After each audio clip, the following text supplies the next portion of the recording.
Peyğəmbər və ali Peyğəmbərə salavat hədiyyə eləyək. Allahümme salli ala Muhammed ve ali Muhammed.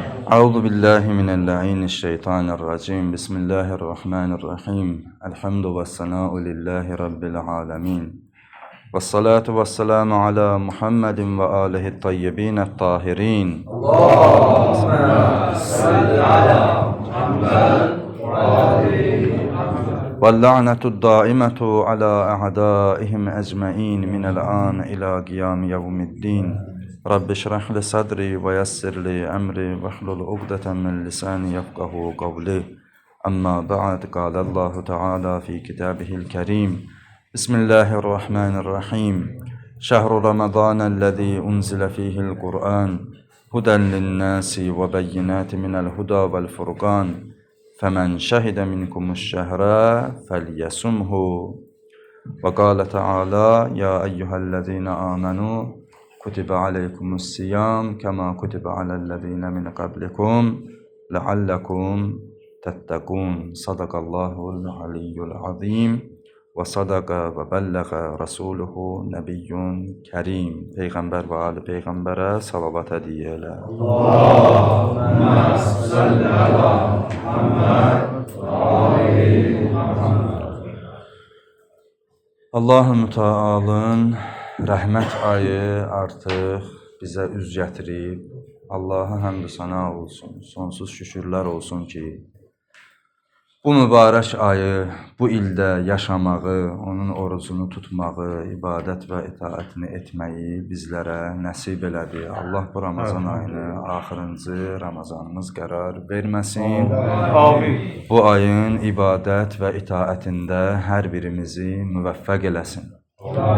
Allah-u Müteal Quran-ı Kərimdə Bəqərə surəsinin 185-ci ayəsində buyurur ki, Ramazan ayı o aydır ki, onda Quran insanları hidayət etmək üçün və açıq-aşkar dəlilləri, hidayət üzərində olan dəlilləri ehtiva edən və eyni zamanda Furqan olan, haqqı batildən ayıran Quran həmin bu ayda nazil edilib.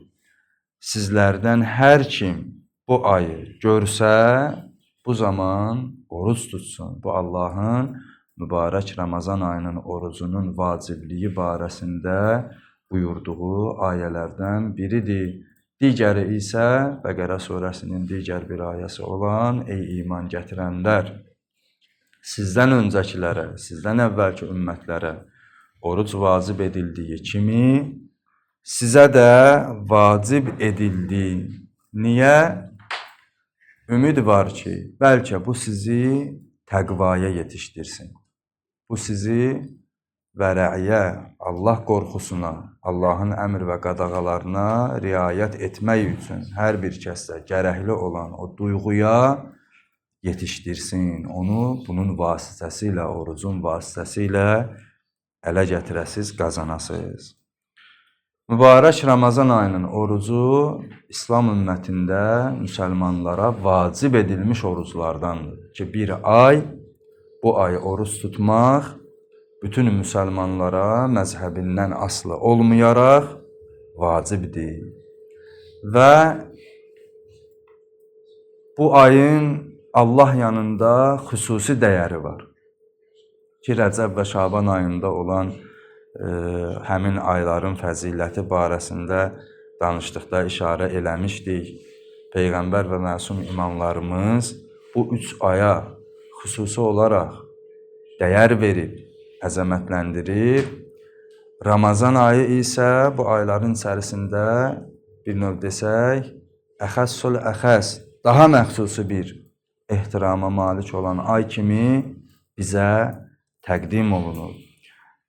Həzrət Rəsul-i Əkrəmdən Ramazan ayının barəsində olan bir xütbənin bir hissəsini tərcümə eləyib, siz əzizlərin diqqətinə çatdırıb, inşallah sözü tamamlamaq istəyirəm. Əmir-əl-Müminin Əli ibn Əbu Talib əleyhissalam buyurur ki, bir gün Peyğəmbər-i Əkrəm bizlərə xütbə elədi, xitab elədi. O Həzrət buyurdu ki, Əyyuhənnas, ey insanlar, İnnehu qad əqbələ ileykum şəhrullah. Allahın ayı sizlərə artıq üz gətirib. Yəni mübarək Ramazan ayı yetişib. Nə ilə üz gətirib? Bil bərəkəti və rəhməti vəl məğfirə. Öz bərəkəti ilə, rəhməti ilə, məğfirəti ilə sizə üz gətirib. Ki, Ramazan ayının bir növ desək, insan həyatında, vücudunda qoyacaq təsirlərə işarə edir Peyğəmbər Əkrəm. Bu aydan doğru, düzgün istifadə eləyən insanlar üçün bu ay onun həyatında, vücudunda öz bərəkətinin, öz rəhmətinin, məğfirətinin təsiri ilə təsir qoyacaq.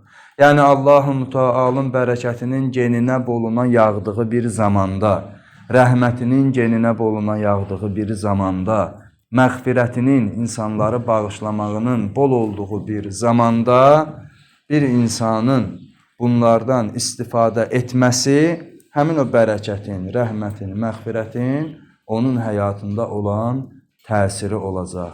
Kimi üçün bu bərəkətdir, kimi üçün bu rəhmətdir, kimi üçün bu məğfirətdir? Ondan istifadə eləyən üçün, özünü onun bərəkətindən, rəhmətindən, məğfirətindən məhrum etməyən üçün. Həzrət buyurur ki, Allahın ayı öz bərəkəti ilə, rəhməti ilə, məğfirəti ilə sizlərə üz gətirib, yetişib. Şəhrun huva indallahi əfzalüş şuhur. O bir aydır ki, Allah yanında ayların ən üstünüdür. Və əyyamuhu əfzalül əyyam. Onun günləri günlərin ən üstünüdür. Və ləyalihi əfzalül ləyali. Onun gecələri ən üstün fəzilətli gecələrdir.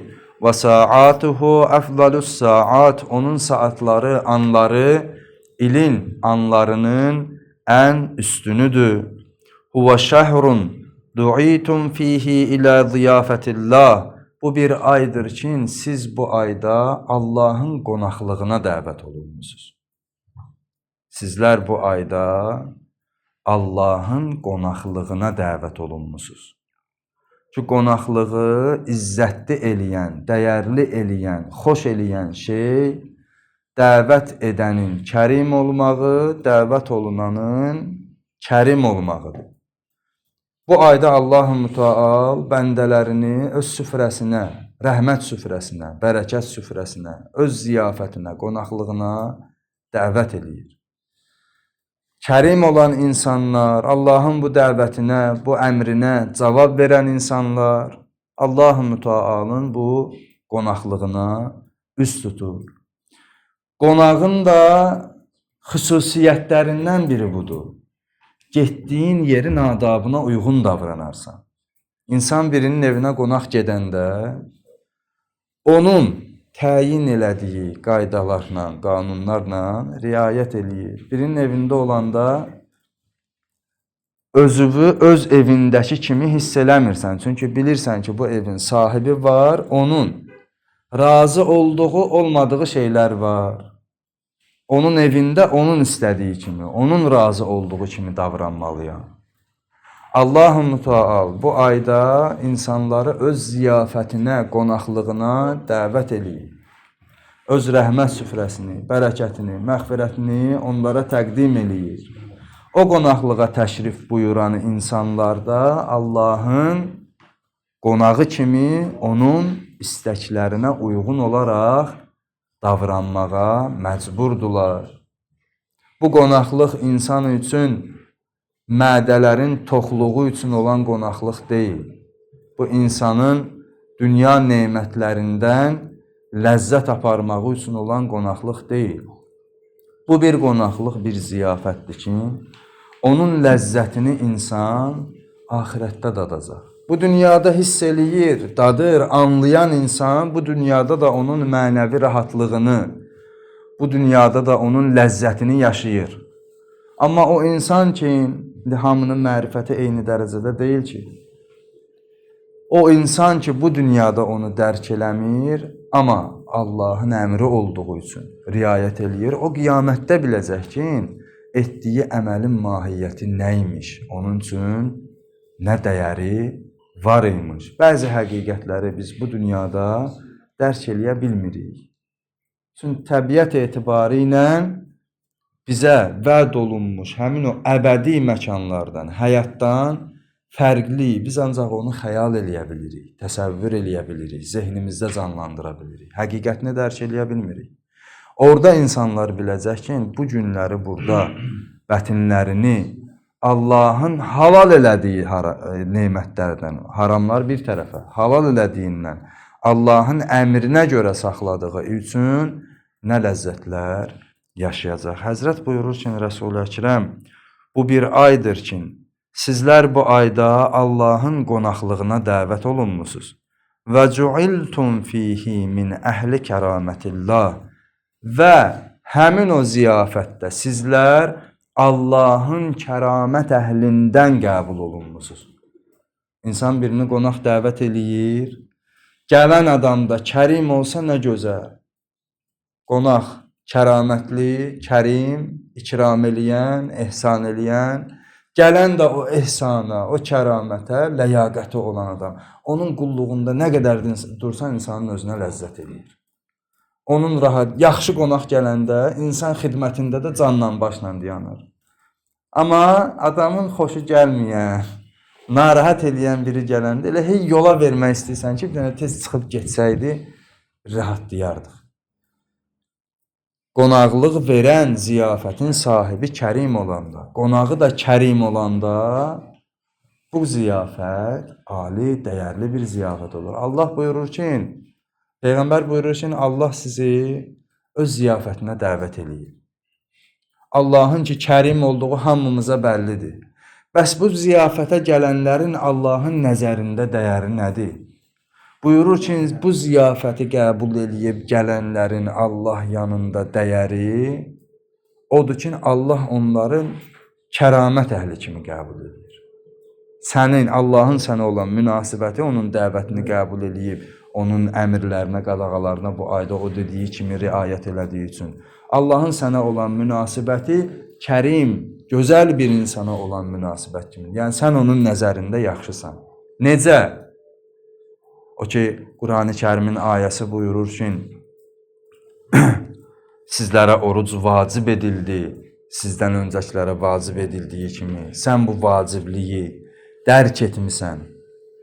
O Allahın əmrinə itaət edirsən, özünü onun əmrinin müqabilində kiçildərək buyruğuna əməl eləyirsən, bunun müqabilində Allah-u Müteal bax sənə necə dəyər verir. Buyurur ki, Peyğəmbər, bu bir aydır ki, sizlər bu ayda Allahın ziyafətinə dəvət olunmusunuz və bu ayda kəramət əhlindən hesab olunmusunuz. Necə bir kəramət əhli? Ənfasukum fihi təsbihun. Nəfəsləriniz bu ayda təsbihdir. Aldığın hər bir nəfəs, sən ki Allahın, o kərim olan Allahın dəvətini qəbul eləmisən, əmrinə itaət eləyirsən, sənin bu cəhdivi Allah-u Müteal nəfəslərivi ibadət saymaqla dəyərləndirir. Halbuki nəfəs insan üçün həyatının zəruri amili, bir insan diri qalmaq üçün, sağ qalmaq üçün nəfəs almalıdır da. Bunu belə yaradıb Allah. Onun üçün zikr yazılmağı üçün, təsbih yazılmağı üçün o dil hərəkətə gəlməlidir, qəlb, zehin ona köklənməlidir.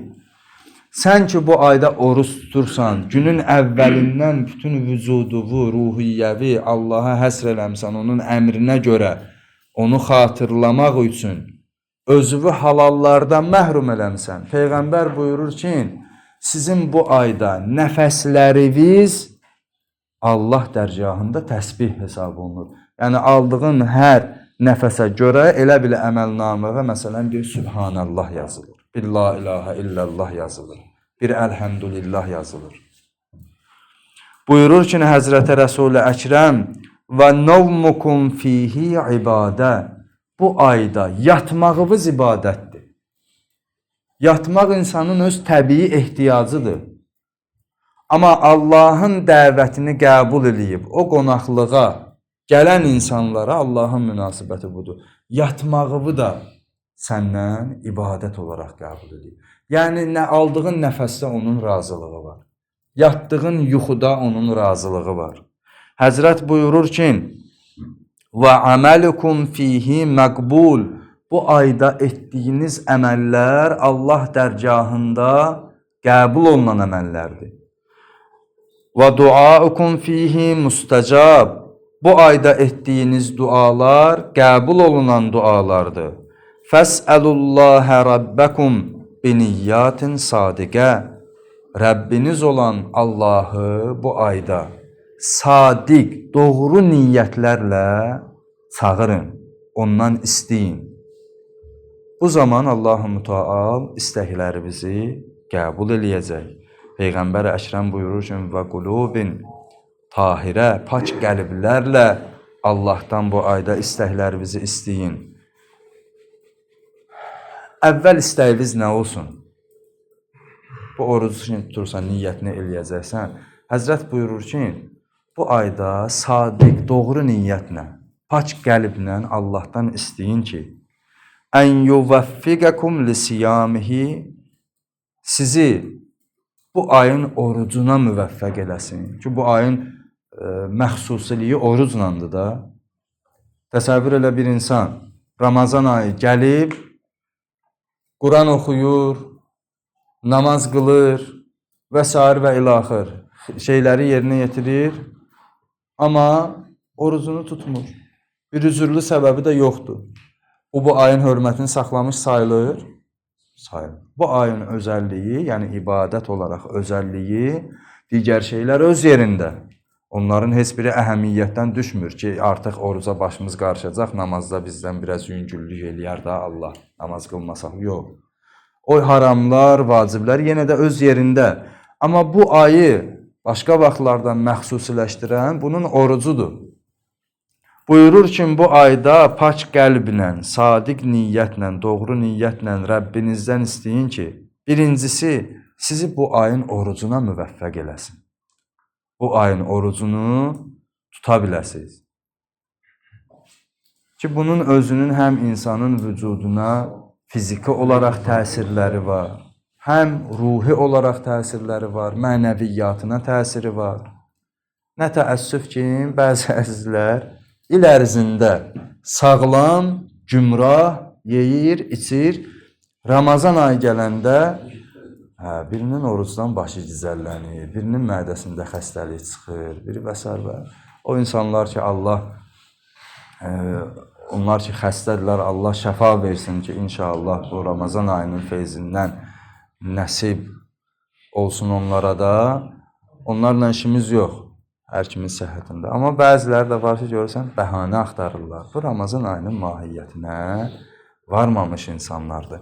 Peyğəmbər buyurur ki, birinci istəyin ki, Allah sizi bu ayın orucuna müvəffəq eləsin. Ki, bu ayın ən gözəl ibadəti, yəni başqa aylardan bu ayı fərqləndirən onun orucudur.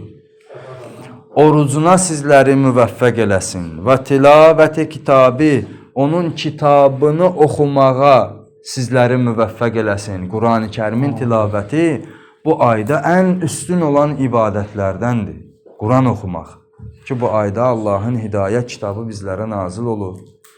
Nə gözəl olar ki, möminlər bu ayda heç olmasa bir dəfə Quran xətm eləyərlər.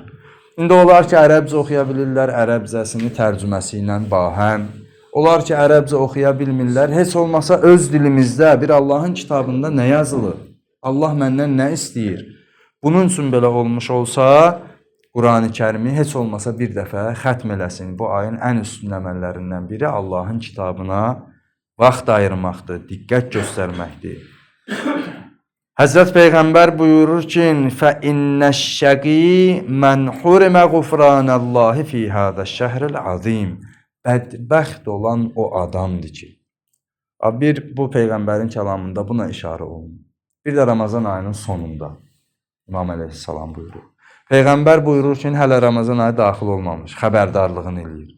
Bədbəxt adam o adamdır ki, bu əzəmətli ayda məğfirətdən, yəni Allahın onu bağışlanmağından özünü məhrum eləyir. Yəni bu özünü Allaha bağışlada bilməyər. Bu adam bədbəxtdir. Fə innəş-şəqi mən huriməğufranallahi fi hada şəhril azim. Bədbəxt o kəsdir ki, bu ayda, bu əzəmətli ayda Allahın məğfirətindən, bağışlamağından məhrum olmuş şəxsdir. Yəni bu qədər rəhmətin yayıldığı bir yerdə nə oldu ki, sən ondan bir pay apara bilmədin? Nə oldu ki, sən özünü Allaha bu rəhmət, məğfirət ayında bağışlada bilmədin? Həzrət Rəsul Əkrəm buyurur ki, o ki deyirdi, Qurani Kərimin ayəsi buyururdu ki, ümid var təqvalı olasınız.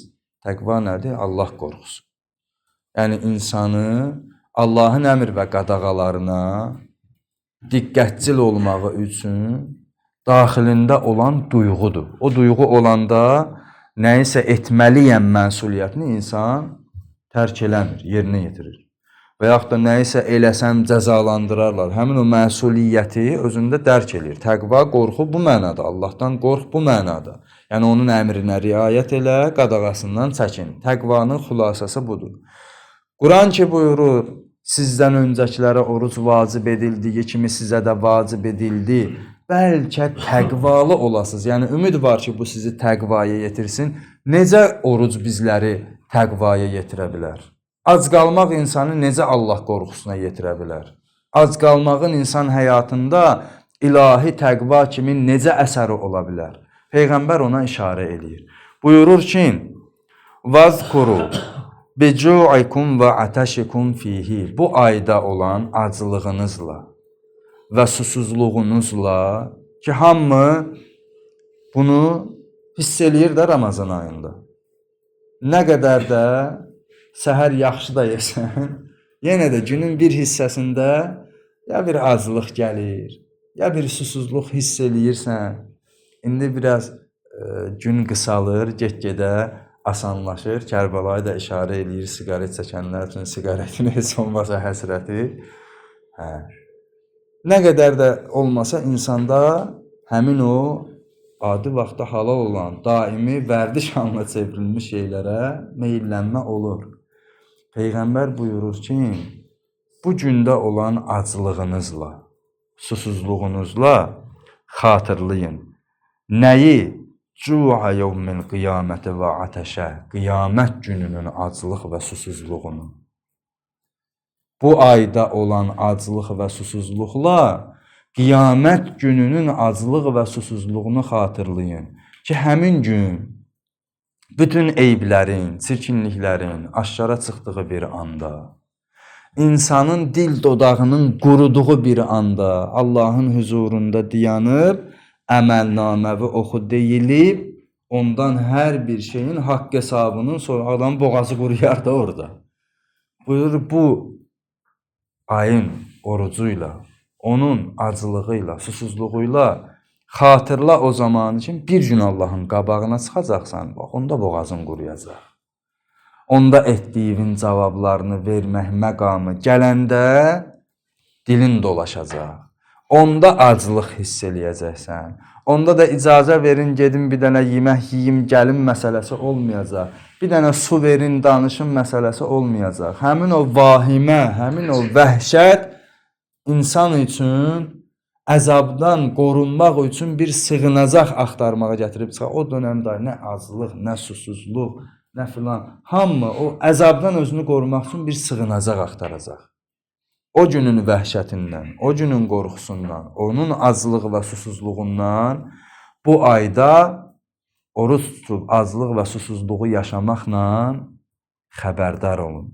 Yəni sən bu aydan özünü qiyamətə hazırlayırsan. Eyni zamanda bu ayda insanın ac və susuz qalmağı onun başqa vaxtlarda, başqa yerlərdə əli yeməyə yetişməyən, çörəyə yetişməyən, suya yetişməyən insanların halından xəbərdar olmağına səbəbdir ki, sən bir ay, o da günün müəyyən bir vaxtında özünü məhrum eləyirsən. Ondan sonra həmd olsun Allaha, yeməyin də var, içməyin də var, qalmağa yerin də var. İnsanlar var ki, ilin bütün günlərində nə qalmağa yeri var, nə onu soyuqdan qoruyan, nə günəşin hərarətindən qoruyan, başını altına salmağa bir daxması var.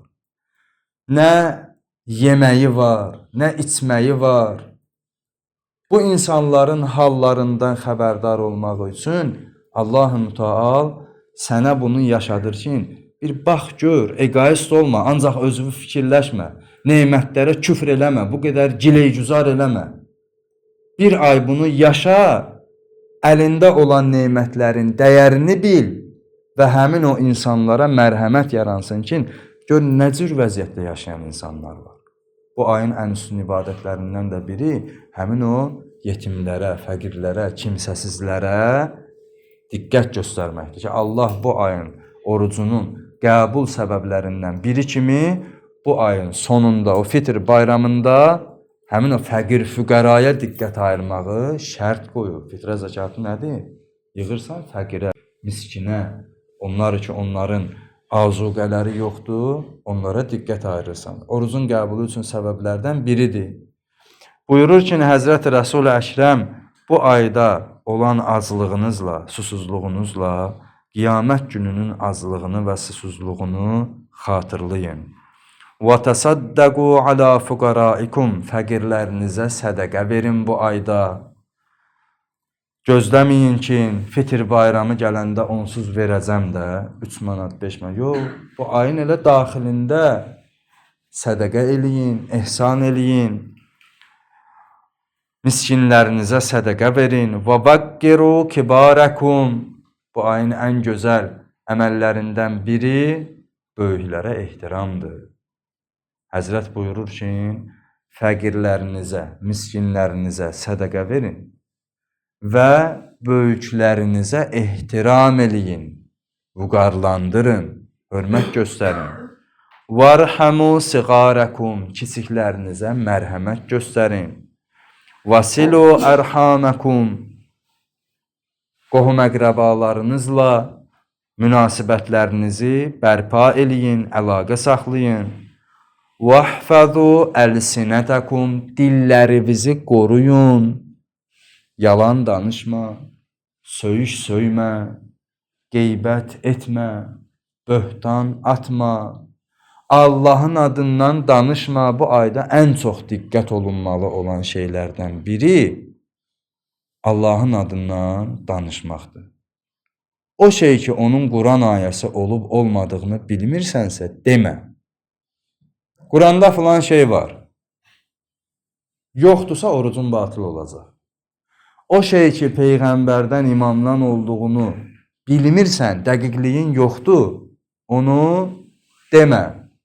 Yalandan, məsələn, o qədər sosial şəbəkələrdə imamlara, Peyğəmbərə nisbət verilən hədis adı ilə gəzən sözlər var ki, elə bir sözlər yoxdur. Amma Peyğəmbərə və ya imama və ya Allah-u Teala nisbət verilir. Ən çox diqqət göstərilməli olan şey, orucu pozan şeylərdən biri Allaha, Peyğəmbərə, Əhl-i Beytə yalan nisbət verməkdir. Bu yalan nisbət vermək tək o demək deyil, onların adından yalan uydurum. Bilmədiyim bir şeyi onlara nisbət vermək də həmsinin yalan hesab olunur. Çünki reallıqdan fərqlidir, reallıqla üst-üstə düşmür. Peyğəmbər Əkrəm buyurur ki, dillərinizi qoruyun. وَغُضُّوا عَمَّا لَا يَحِلُّ النَّذَرُ إِلَيْهِ أَبْصَارَكُمْ Gözlərinizi baxmağın qadağan olunduğu şeylərdən qoruyun. وَعَمَّا لَا يَحِلُّ الْإِسْتِمَاعُ إِلَيْهِ أَسْمَاعَكُمْ Qulaqlarınızı dinlənilməsi qadağan olan şeylərdən qoruyun. Yəni gözün, qulağın, dilin, qəlbin, bütün əzalarınla, bütün bədəninlə bu ayda o orucu hiss eləməlisən. Bütün ruhiyyən həmin o oruca köklənməlidir ki, Allah yanında Allah istəyən orucu tutmuş sayılasan. Gözlərinizi qoruyun haramdan, qulaqlarınızı haramdan qoruyun. Maşallah möminlərin sosial şəbəkələrdə paylaşımları dini meyxanalarla təqdim edirlər. Və yaxud da ki, bəzi haram musiqilərlə, məsələn, bəzədilmiş xütbələrlə. Orada alim danışır, bu yandan da haram mahnı gedir, arxa fonda. Və s. və ilaxır. Bu kimi şeylərdən Həzrəti Peyğəmbər Əkrəm buyurur ki, çəkinmək lazımdır. Ardıca buyurur ki, və təhənnənu alə aytamin nas. İnsanların yetimlərinə mərhəmət göstərin, şəfqət göstərin. Yutəhənnənu alə aytamikum ki, sabahlarda sizin geridə qoyduğunuz yetimlərə mərhəmət göstərilsin, şəfqət göstərilsin. Və tubu iləllahi min zunubikum. Günahlarınızdan Allaha dönərək bağışlanma diləyin. Və irfa'u ileyhi aydikum bid-dua fi awqati salatikum. Namazlarınızda, namaz vaxtlarında əllərinizi dua üçün Allah dərgahına qaldırın. Çünki Allahu Müteal fe inneha afdalus saat yanzurullahu azza və cəllə fiha bir rəhmətə ilə ibadih.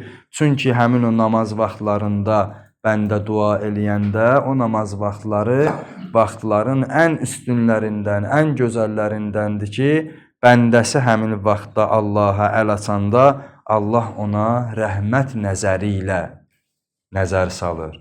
Gün ərzində məsələn bir xəta eləmisən, Allahı qəzəbləndirmisən. Namaz vaxtı gələndə ki, onun huzuruna gəlirsən, namaz üçün gəlib onun qarşısında dayanırsan, Allah o anda sənə rəhmət nəzəri ilə baxır. Bir növ desək, o qəzəbi aradan gedir. Niyə? Əmrinə itaət eləmək məsuliyyəti hiss eləmsən. Buyurur ki, namaz vaxtlarında Allaha dua eləyin. Çünki bu vaxtlar Allahın bəndələrinə rəhmət gözü ilə baxdığı ən üstün vaxtlardır. Yucibuhum izə nacav. Əgər onu çağırsalar, onların çağırışına cavab verər. Və yuləbbihim izə nadav. Nida etdikləri zaman onların nidasını eşidər, dəvətlərinə cavab verər. Və yu'tihim izə səəluh. İstədikləri zaman onlara istəklərini əta eləyər.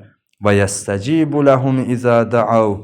Və onu çağırdığınız zaman sizin çağırışınıza, dualarınıza cavab verər, dualarınızı qəbul eləyər. Bir dənə cümlə ki, hədis uzundur. Bir dənə cümləsini də oxuyun, sözü tamamlayıram. Həzrəti Rəsul-i Əkrəm buyurur ki, əyyuhənnas, ey insanlar, İnnə ənfusakum mərhunətun bi əmalukum. Sizin canlarınız əməllərinizin əsiridir.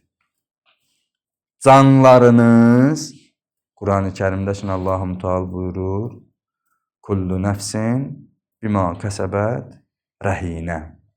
Hər kəs kəsb etdiyinin gürovudur. Nə əməl eləmsən? Həmin o əməlinin gürovusan, əsirisən. Yaxşısansa, yaxşı, səndən əl çəkməyəcək o əməl, səni aparacaq cənnətə. Pissənsə də pis. Onun əsarətindən çıxa bilməyəcəksən, aparacaq səni cəhənnəmə. Peyğəmbər Əkrəm buyurur ki, ey insanlar, sizin canlarınız əməllərinizin əsiridir. Yəni o ondan uzaqlaşa bilməz. Fəkuffuha bi istiğfarikum. İstiğfarla, Allahdan bağışlanmaq diləməklə canlarınızı, o nəfslərinizi, əməllərinizin əsirliyindən azad edin. O nəfsin, o halını bir növ desək, onun azadlığını ancaq Allahdan bağışlanmaq diləməklə təmin eləmək olar. Və zuhurukum səqilətun min avzarikum. Belləriniz yükünüzün ağırlığından bükülüb. O qədər insan dərdlə yüklənir, əli qolu soyuyur həyatda. Buyurur ki, yükünüz ağırdır, özünüz də əsirsiz. Əməllərinizin əsirisiz, yükləriniz də ağır. Həmin o yükü nə ilə yüngülləşdirəcəksiniz? Fəxəffifu anha bituli sucudikum. O çiyinlərinizin yükünü uzun-uzadı səcdələrlə yüngülləşdirin. İbadətlərin ən üstünü insan üçün səcdə hesab olunur. Yəni səcdə insanın özünü kiçildə biləcəyi ən son həddir. Bir insan ən ali əzasını, başını, alnını Allah dərgahında torpağa qoyur. Ən aşağı üzərində gəzdiyi torpağa qoyur. Bu insanın özünü Allah qarşısında kiçildə biləcəyi ən son həddir. buyurur ki, o çiyinlərimizin yükünü, o dərdlərimizin ağırlığını uzun-uzadı səcdələrlə yüngülləşdirin. Çünki Allah-u Müteal öz izzətinə and verib ki, namaz qılıb səcdə edənləri cəhənnəm odu ilə cəzalandırmayacaq. Bundan başqa da hədis davam eləyir. Şeyx Səduq öz əmalisində Uyun-u Əxbar-ı Rızada, Uyun-u Əxbar-ı Rıza ilə Şeyx Səduqun əmalisi ya Şeyx Tusinin əmalisi ikisindən biri tərcümə olunur. Əgərdən ki, Uyun-u Əxbar-ı Rıza tərcümə olunur.